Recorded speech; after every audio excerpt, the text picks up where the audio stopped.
अस्सलामु अलैकुम वरहमतुल्लाहि वबरकातुह। अल्हम्दुलिल्लाह वस्सलातु वस्सलामु अला रसूलिल्लाह व अला आलिहि व अस्हाबिहि अजमाइन, अम्मा बाद। आदरणीय महानुभावहरू र मेरा सम्पूर्ण साथी मित्रहरू, आजको यस 17औं पाठमा हामीहरू यो बुझ्नेछौँ कि रसूल अकरम सल्लल्लाहु अलैहि वसल्लमको पद्धति, उहाँको आदर्श अल्लाहको जिक्र गर्नुमा, अल्लाहको स्मरण, अल्लाहको गुणगान र स्तुतिमा उहाँको पद्धति के थियो, उहाँले हामीलाई कस्तो कस्तो मार्गदर्शन र पथ प्रदर्शन गर्नुभएको छ, हामीले कस्तो चाहिँ आदर्श बताउनु भएको छ। मेरो भाइहरू, वास्तवमा रसूल अकरम सल्लल्लाहु अलैहि वसल्लमको पुरै जीवन अल्लाहको जिक्र हो, अल्लाहको जिक्रमै गुज्रेको छ उहाँको पुरै जीवन। तपाईँ हेर्नुहोस्, अल्लाहको रसूल सल्लल्लाहु अलैहि वसल्लमको हर एक बात चाहिँ अल्लाहको जिकिरबाट खाली हुँदैन थियो। हर एक कुरामा उहाँ चाहिँ अल्लाहको स्मरण, अल्लाहको गुणगान, त्यसै गरी अल्लाहको स्तुति गर्नुहुन्थ्यो। सधैँ चाहिँ भलाइको आदेश दिनु, सत्कर्मको आदेश दिनु, नराम्रो कार्यहरूबाट रोक्नु, त्यसै गरी उठ्नु, बस्नु, सुत्नु, उभिनु, अल्लाहको रसूल सल्लल्लाहु अलैहि वसल्लम चाहिँ हर एक स्थानमा, हर एक ठाउँमा राम्रो कार्य, अर्थात् रसूल सल्लल्लाहु अलैहि वसल्लम चाहिँ आफ्नो जिब्रोले, आफ्नो मुखले कहिले पनि व्यर्थको कुरा वा त्यसै गरी अनुचित कुरा कहिले पनि गर्दैनथे। उहाँले जुन पनि कुरा भन्दै थिए वा गर्दै थिए, ती सम्पूर्णबाट अल्लाहको जिकिर, अल्लाहको स्मरण नै प्रस्तुत हुँदै थियो, त्यही प्रस्तुत हुन्थ्यो। मेरो भाइहरू, त्यसै गरी हामी भन्छौँ रसूल अकरम सल्लल्लाहु अलैहि वसल्लमको पुरै जीवन सवारी चढ्नु, त्यसबाट चाहिँ ओर्लिनु, त्यसै गरी चाहिँ माथि चढ्नु, तल उतर्नु, अल्लाहको रसूल सधैँ अल्लाहको जिक्रले चाहिँ आफ्नो जिब्रोलाई चाहिँ शीतल राख्नुहुन्थ्यो। अनि हामी यो बुझौँ कि खास गरी रसूल सल्लल्लाहु अलैहि वसल्लमको जीवनमा उहाँले बिहानको बेलामा, साँझको बेलामा, रात्रिको बेलामा, त्यसै गरी अरू कुन खास समयमा कुन केही खास जिकिरहरू पनि बताउनु भएको छ। अनुसंक्षेपमा चाहिँ हामी यो बुझौँ, अल्लाहको रसूल सल्लल्लाहु अलैहि वसल्लमले चाहिँ कुन खास समयमा केही खास जिकिरहरू, केही खास स्मरणहरू, केही खास दुआहरू बताउनु भएको छ। सर्वप्रथम यो बुझौँ। सर्वप्रथम यहाँ रसूल अकरम सल्लल्लाहु अलैहि वसल्लम चाहिँ जब सुतेर उठ्नुहुन्थ्यो, जब बिहानको बेला हुन्थ्यो, बिहानको बेलामा के भन्नुहुन्थ्यो? अस्बहना अला फितरतिल इस्लाम व कलिमतिल इखलास व दीनी नबिय्यिना मुहम्मद व मिल्लति अबीना इब्राहिम हनीफा मुस्लिमा व मा काना मिनल मुश्रिकिन। अर्थात् हामीले चाहिँ निष्ठाको मूल मन्त्रमाथि बिहान गर्यौँ, हामीले इस्लाममाथि चाहिँ हामीले बिहान गर्यौँ। अल्लाह तालाले हाम्रो चाहिँ यो जुन इस्लामको प्रकृति छ, यसमाथि हामीले बिहान गऱ्यौँ। त्यसै गरी इस्लामको जुन यो निष्ठाको मूल मन्त्र, यसमाथि हामीले बिहान गऱ्यौँ। हामी मुहम्मद सल्लल्लाहु अलैहि वसल्लमको दिनमाथि, धर्ममाथि दृढतापूर्वक कायम छौँ र हाम्रा पूर्वज नबी मुहम्मद सल्लल्लाहु इब्राहिम अलैहिस्सलामको शरीयतमाथि हामी कायम छौँ, जो एकदमै सोझो थियो, एकदमै सही थियो र चाहिँ इब्राहिम अलैहिस्सलाम चाहिँ मुश्रिकिनहरूको साथमा थिएनन्, तिनीहरूमध्ये थिएनन्। मेरो भाइ, यो धेरै दुआ छन्, म संक्षिप्त हजुर बताउन गएको छु। अल्लाहको रसूल सल्लल्लाहु अलैहि वसल्लम चाहिँ कति दुआहरू पढ्नुहुन्थ्यो बिहानको बेलामा। पहिला अस्बहना अला फितरतिल इस्लाम व कलिमतिल इखलास व दीनी नबिय्यिना मुहम्मद व मिल्लति अबीना इब्राहिम हनीफा मुस्लिमा व मा काना मिनल मुश्रिकिन। त्यसै गरी अल्लाहको रसूल सल्लल्लाहु अलैहि वसल्लम चाहिँ बिहानको बेलामा यो पनि भन्नुहुन्थ्यो, अल्लाहुम्मा बिका अस्बहना व बिका अम्सैना व बिका नहया व बिका नमुत व इलैका नुशुर। त्यसै गरी अल्लाहको रसूल सल्लल्लाहु अलैहि वसल्लम चाहिँ यो पनि भन्नुहुन्थ्यो जब बिहान गर्नुहुन्थ्यो बिहानको बेलामा कि अस्बहना व अस्बहल मुल्कु लिल्लाहि रब्बिल आलमीन, अल्लाहुम्मा इन्नी अस्अलुका खैर हादल यौम फतहहु व नसरहु व नूरहु व बरकतहु व हुदाहु व अऊदु बिका मिन शर्रि मा फीहि व शर्रि मा बअदह। यस हदीसको सत्यतामा अलि मतभेद छ, तर पढ्न सकिन्छ यो दुआ। त्यसै गरी जब साँझको बेला हुन्थ्यो भने अल्लाहको रसूल सल्लल्लाहु अलैहि वसल्लम चाहिँ यस्तै पढ्नुहुन्थ्यो कि अम्सैना व अम्सल मुल्कु लिल्लाहि रब्बिल आलमीन, अल्लाहुम्मा इन्नी अस्अलुका खैर हादिहिल लैला फतहहा व नसरहा व नूरहा व बरकतहा व हुदाहा व अऊदु बिका मिन शर्रि मा फीहा व शर्रि मा बअदहा। यस्तो भन्नुहुन्थ्यो। मेरो भाइहरू, अब यो हरेकको चाहिँ मिनिङ बताउने चाहिँ त्यति समय छैन। इन्शाअल्लाह म जुन खास हुन्छ त्यसको मिनिङ बताउन सक्छु। त्यसै गरी नम्बर 2, अल्लाहको रसूल सल्लल्लाहु अलैहि वसल्लम चाहिँ बिहानको बेलामा र साँझको बेलामा खास खास गरी एउटा दुआ पढ्नुहुन्थ्यो। त्यो कुन दुआ? त्यसलाई के भनिन्छ? सैयदुल इस्तिगफार भनिन्छ। सैयदुल इस्तिगफार भनिन्छ। अल्लाहको रसूल सल्लल्लाहु अलैहि वसल्लमले भन्नुभएको छ कि मन क़ालहा हिन युस्बिहु मुकिनन बिहा, जुनसुकै व्यक्तिले दृढताको साथमा, निष्ठापूर्वक, इमानदारीको साथमा यस कुरामाथि विश्वास गर्दै यस दुआलाई पढिलिन्छ, यदि त्यस दिन त्यसको मृत्यु भयो भने त्यो डाइरेक्ट सिधा जन्नतमा प्रवेश पाउनेछ, त्यो डाइरेक्ट जन्नतमा जान्छ। त्यसैगरी यदि कुनै व्यक्तिले साँझको बेलामा यसलाई अल्लाहमाथि विश्वास गर्दै, अल्लाहको कलिमाहरूमाथि,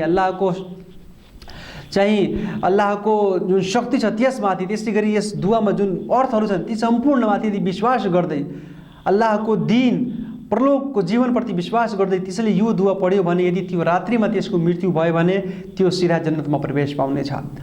त्यो कुन दुआ हो? सैयदुल इस्तिगफार। कस्तो पढ्नुपर्छ हामीले? अल्लाहुम्मा अन्त रब्बी ला इलाहा इल्ला अन्त खलaqतनी अना अब्दुका व अना अला अहदिक। कस्तो पढ्नुपर्छ हामीले? अल्लाहुम्मा अन्त रब्बी ला इलाहा इल्ला अन्त खलaqतनी व अना अब्दुका व अना अला अहदिका व वअदिका मस्ततअतु व अऊदु बिका मिन शर्रि मा सनअत अबू लका बिनिअमतिका अलय्या व अबू बिज़म्बी फगफिर ली फइन्नहु ला यगफिरु ज़ुनूब इल्ला अन्त। मेरो भाइहरू, यो दुआ हो, हामीले याद गर्नु तपाईहरु पनि। यसलाई सैयदुल इस्तिगफार भनिन्छ। खास गरी बिहानको बेलामा र साँझको बेलामा हामी यो दुआ अवश्य रूपले पढ्ने गरौँ। त्यसैगरी नम्बर 3, अल्लाहको रसूल सल्लल्लाहु अलैहि वसल्लम चाहिँ बिहानको बेलामा यो पनि भन्नुहुन्थ्यो कि ला इलाहा इल्लल्लाहु वहदहु ला शरीका लहु लहुल मुल्कु व लहुल हम्दु व हुवा अला कुल्ली शैइन कदीर। कति चोटी? 100 चोटी। अनि भन्नुभएको छ कि जुनसुकै व्यक्तिले यसलाई 100 चोटी भनिलिन्छ भने त्यसलाई 10 वटा दासहरूलाई त्यसले दासत्वबाट मुक्ति दिलाएको छ, 10 वटा गुलाम त्यसले आजाद गरेको छ, त्यसको त्यसले प्रमाण चाहिँ पुण्य प्राप्त हुन्छ। र त्यसैगरी त्यसको लागि 100 वटा पुण्य लेखिन्छ, त्यसको 100 वटा पापहरू अल्लाह तालाले मिटाइदिनुहुन्छ। जुन व्यक्तिले बिहानको बेलामा यो दुआलाई पढिलिन्छ, ला इलाहा इल्लल्लाहु वहदहु ला शरीका लहु लहुल मुल्कु व लहुल हम्द व हुवा अला कुल्ली शैइन कदीर। त्यसैगरी शैतानबाट त्यसको सुरक्षा हुन्छ, शैतानबाट चाहिँ त्यसको सुरक्षा हुन्छ। अनि कोही पनि व्यक्ति त्यसभन्दा उत्तम कार्य गर्नेवाला हुँदैन, त्यो सबभन्दा श्रेष्ठ कार्य गर्नेवाला, अमल गर्नेवाला, कर्म गर्नेवाला त्यो व्यक्ति हुन्छ। त्यो व्यक्ति त्यसभन्दा उत्तम हुन्छ जुन यसभन्दा अर्थात् 100 भन्दा बढी त्यसले यो दुआ चाहिँ जिकिर गरिलिन्छ। त्यसैले यो दुआ चाहिँ हामी 100 चोटी पढौँ वा 100 चोटी बढी पनि यदि हामीले समझ छ भने पढ्ने चाहिँ प्रयास गरौँ। त्यसैगरी मेरो भाइहरू, अल्लाहको रसूल सल्लल्लाहु अलैहि वसल्लम चाहिँ बिहानको बेलामा र साँझको बेलामा यो दुआ पढ्नुहुन्थ्यो। अल्लाहुम्मा इन्नी असअलुकल आफिया फिद दुनिया वल आखिरह, अल्लाहुम्मा इन्नी असअलुकल अफ़्व वल आफिया फी दीनी व दुनियाया व अहली व माली, अल्लाहुम्मा अस्तर औराती व आमिर रवाती, अल्लाहुम्मा अहफ़ज़नी मिन बैनी यदैया व मिन खल्फी व अन यमीनी व अन शिमाली व मिन तहती वमिन फ़ौक़ी वअन शिमाली वमिन फ़ौक़ी व अऊज़ु बिअज़मतिका अन उग़ताल मिन तहती। यो मेरो भाइ याद गर्नु सजिलो हुन्छ, इन्शाअल्लाह हामी पढ्न सक्छौँ। व अऊज़ु बिअज़मतिका अन उग़ताल मिन तहती। त्यसैगरी यो साँझको बेलामा पनि अनि बिहानको बेलामा पनि अल्लाहको रसूल सल्लल्लाहु अलैहि वसल्लम यो दुआ चाहिँ पढ्नुहुन्थ्यो। त्यसैगरी नम्बर 5, अल्लाहको रसूल सल्लल्लाहु अलैहि वसल्लम यो पनि भन्नुभएको छ कि जुनसुकै व्यक्तिले 3 चोटी बिहानको बेलामा यो दुआ पढिलिन्छ, 3 चोटी वा साँझको बेलामा यो दुआ 3 चोटी पढिलिन्छ भने त्यसलाई केही पनि कुराले क्षति पुर्याउन सक्दैन। पुरै संसारमा रहेको कुनै पनि वस्तुले त्यसलाई केही पनि हानि नोक्सानी पुर्याउन सक्दैन। त्यो कुन दुआ हो? बिस्मिल्लाहिल्लज़ी ला यदुर्रु मा इस्मिही शैउन फिल अर्दि वला फिस समाई व हुवस समीउल अलीम। हामीले यो दुआ बिहानको बेलामा पनि अनि साँझको बेलामा पनि 3-3 चोटी हामीले यो दुआ पढ्नुपर्छ। मेरो भाइहरू, सुबह शाम अर्थात् बिहान र साँझको यो अस्कार, यो स्मरण, यो गुणगान, यो स्तुति हामीले याद गर्नुपर्छ। अनि यो सम्पूर्ण हामी बिहानको बेलामा खास गरेर र साँझको बेलामा खास गरेर हामीले पढ्नुपर्छ। तपाईले एउटा ससाना चाहिँ पुस्तिकाहरू चाहिँ पम्फलेटहरू पाउनुहुन्छ, त्यसमा यो सम्पूर्ण दुआहरू लेखिएका हुन्छन् कि बिहानको बेलामा के गर्नुपर्छ अनि त्यसैगरी साँझको बेलामा कुन दुआहरू, कुन जिक्रहरू गर्नुपर्छ, यो दुआ हामीले पढ्नुपर्छ। त्यसैगरी मेरो भाइहरू, हजरत अबू बकर सिद्दीक रज़ियल्लाहु ताला अन्हुले रसूल अकरम सल्लल्लाहु अलैहि वसल्लमसित भन्नुभयो, हे अल्लाहको रसूल, तपाईँ चाहिँ मलाई यस्तो कुरा बताउनु कि जुन म बिहानको बेलामा पनि पढम अनि साँझको बेलामा पनि म पढ्ने गरौँ। रसूल अकरम सल्लल्लाहु अलैहि वसल्लमले भन्नुभयो कि तपाईँ यो दुआ पढ्नुहोस्। बिहानको बेलामा पनि अनि साँझको बेलामा पनि। कुन दुआ? कि अल्लाहुम्मा फातिरस समावाति वल अर्द आलिमल गैबि वश्शहादा रब्ब कुल्लि शै व मलिकहु व मालिकहु अशहदु अल्ला इलाहा इल्ला अन्त अऊदु बिका मिन शर्रि नफ्सी व मिन शर्रि शैतानि व शिर्कि व अन अक़तरिफ अला नफ्सी सुअन औ अजुर्रहु इला मुस्लिम। मेरो भाइहरू, यो दुआ चाहिँ साँझको बेलामा र बिहानको बेलामा सुत्ने बेलामा हामीले खास गरी पढ्नुपर्छ। यो दुआहरू तपाईँ यदि याद छैन भने, बिना देखा त्यसै कण्ठस्थ त्यो याद छैन भने त्यो तपाईँहरू लेखिएको वा कुनै वालमासित लेखाइलिनुहोस् अनि त्यो हेरेर पनि तपाईँले पढ्न सक्नुहुन्छ। बिहानको बेलामा पनि अनि साँझको बेलामा पनि यो हेरेर पनि पढ्न सक्नुहुन्छ। बिहानको अजकारहरू के हुन् र साँझको अजकारहरू के हुन् यो हामीले पढ्नुपर्छ। त्यसै गरी मेरो भाइहरू, अल्लाहको रसुल सल्लल्लाहु अलैहि वसल्लमको पद्धति, अल्लाहको रसुल सल्लल्लाहु अलैहि वसल्लमको तरिका, अल्लाहको रसुल सल्लल्लाहु अलैहि हामीलाई हरेक कुरा चाहिँ बताउनु भएको छ। हामीले कसरी यहाँसम्म कि दिशा पिसाब गर्ने तरिका, त्यसको शिष्टाचार, त्यसको चाहिँ विधिहरू पनि बताउनु भएको छ। र कुन दुआ कुन बेलामा हामीले कुन जिकिर गर्नुपर्छ, कुन दुआ पढ्नुपर्छ, कसरी सुत्नुपर्छ, कसरी बस्नुपर्छ, कसरी खानु पिउनुपर्छ, यो सम्पूर्ण कुरा हामीले बताउनुपर्छ। हामीले यो सम्पूर्ण कुरा सिक्नुपर्छ अनि उहाँले बताएको नियमअनुसार हामीले कर्तव्य गर्ने प्रयास गर्नुपर्छ। अनि यो बुझौँ कि अल्लाहको रसुल सल्लल्लाहु अलैहि वसल्लम चाहिँ घरमा प्रवेश गर्ने बेलामा वा घरबाट बाहिर जाने बेलामा के भन्नुहुन्थ्यो, उहाँले यो पनि दुआ हामीले बताउनु भएको छ। आउनु हामी यो बुझौँ। अल्लाहको रसुल सल्लल्लाहु अलैहि वसल्लम चाहिँ जब आफ्नो घरबाट बाहिर निस्कनु हुन्थ्यो भने यो दुआ पढ्नुहुन्थ्यो। कुन दुआ? बिस्मिल्लाहि तवक्कलतु अलल्लाह अल्लाहुम्मा इन्नी अऊदु बिका अन अज़िल्ला औ उज़ल्ला औ अज़िल्ला औ उज़ल्ला औ अज़लिमा औ उज़लमा औ अजहला औ युजहला अलैया। यो दुआ चाहिँ पढ्नुहुन्थ्यो। फेरि अनि चाहिँ अल्लाहको रसुल सल्लल्लाहु अलैहि वसल्लमले यो पनि भन्नुभएको छ कि जुनसुकै व्यक्ति आफ्नो घरबाट चाहिँ बाहिर जान्छ, यदि त्यो बाहिर निस्किरहेको हुन्छ अनि बाहिर निस्किरहेको अवस्थामा यदि त्यसले यो दुआलाई पढिलिन्छ, बिस्मिल्लाहि तवक्कलतु अलल्लाहि वला हौला वला कुव्वता इल्ला बिल्लाह। सजिलो छ, बिस्मिल्लाहि तवक्कलतु अलल्लाहि वला हौला वला कुव्वता इल्ला बिल्लाह।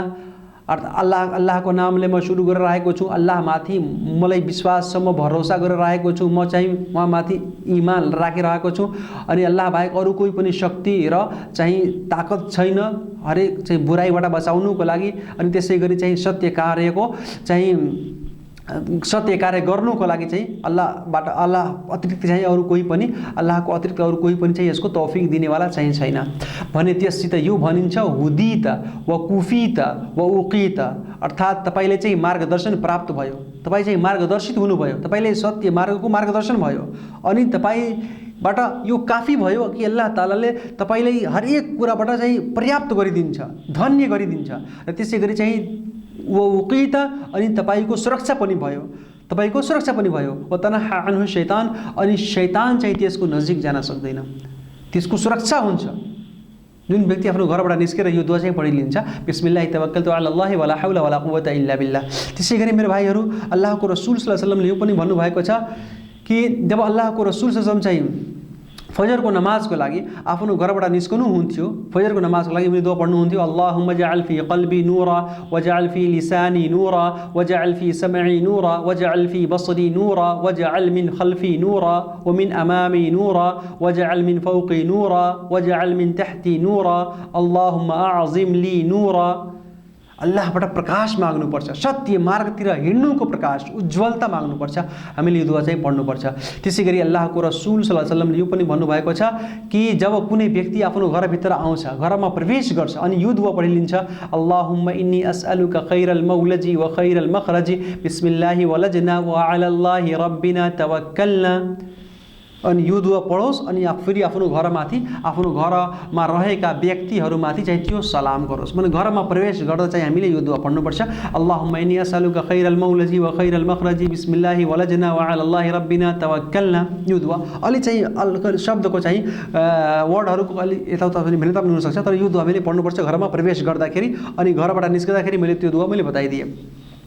अल्लाहको रसुल सल्लल्लाहु अलैहि वसल्लमले भन्नुभएको छ कि जुनसुकै व्यक्तिले आफ्नो घरमा प्रवेश गर्छ अनि प्रवेश गरेपछि अल्लाहको त्यो नाम लिन्छ भने शैतानले के भन्छ आफ्नो साथीहरूको साथमा कि यहाँबाट चाहिँ निस्किहाल, अब यहाँ बास बस्ने ठाउँ छैन।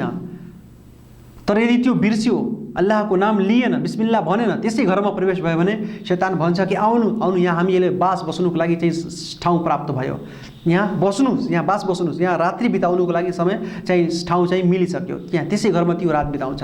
अनि फेरि यदि त्यो व्यक्ति खाना खाँदाखेरि खाना वा केही पनि खाइरहेको छ अनि त्यसमा चाहिँ बिस्मिल्लाह भन्दैन भने त्यो शैतानले के भन्छ, यहाँ बास बस्नुको लागि ठाउँ पनि मिल्यो, स्थान पनि प्राप्त भयो अनि खाजाको पनि व्यवस्था भयो, खाना पनि मिल्यो।